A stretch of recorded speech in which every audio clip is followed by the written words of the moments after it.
कल बीते 20 तारीख को हमने अपने लोकसभा के चुनाव का एक तरह से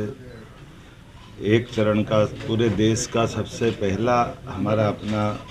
नॉमिनेशन फॉर्म सीधी में जमा करवाया। बाद में रानी अवंतीबाई की बलिदान दिवस था, तो स्वाभाविक रूप से हम सबको अत्यंत आदर श्रद्धा के साथ विभिन्न कार्यक्रमों में देर रात तक शामिल हुआ। मुझे इस बात का संतोष है कि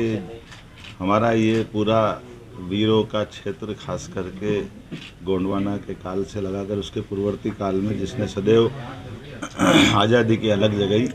और अभी वर्तमान में यशस्वी प्रधानमंत्री श्रीमान नरेंद्र मोदी जी के नेतृत्व में हमने अपनी नई शिक्षा नीति 2020 का भी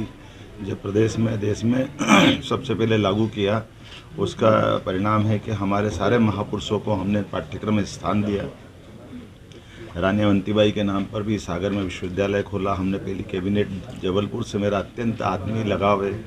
कॉलेज जीवन से एक विशेष स्नेह जैसे किसी नगर से बजाता है। मैं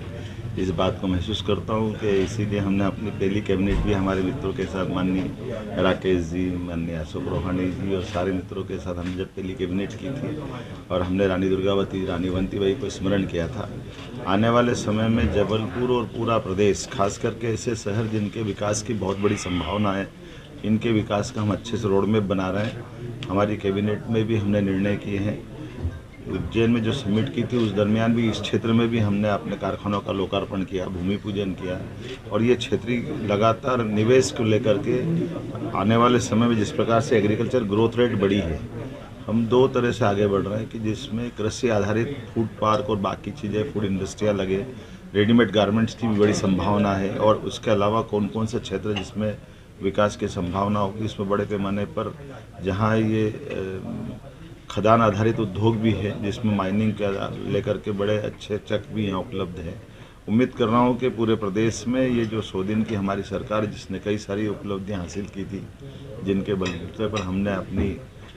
संतोष मन से तो पूरा नहीं हुआ, लेकिन ये मान के चलो कि जितना बड़ा काम किया है, जितना बड़ा समय मिला था, समय बहुत अल्प होता है एक सरकार के लिए, 90 दिन का। ऐसे में सरकार का गठन, मंत्रिमंडल का गठन, तमाम प्रकार की बदलाव के बावजूद भी हमें संतोष है। यशस्वी प्रधानमंत्री ने जो हम सबको मार्गदर्शन दिया, हम उनके नेतृत्व में इस चुनाव की तरफ बढ़ गए हैं, और जिस प्रकार से जनता का रिस्पांस मिल रहा है वो काबिले तारीफ है। निश्चित रूप से हमारे इस माननीय मोदी जी का जो लहर चल रही है, यही हालत है कि कांग्रेस को प्रत्याशी भी नहीं मिल पा रहे। आज की स्थिति में जब हमने सारे प्रत्याशी लगभग 10 दिन पहले डिक्लेयर कर चुके कांग्रेस को, आज सारे बड़े बड़े महानगर से उनकी सीटों पे कोई प्रत्याशी नहीं मिल रहे।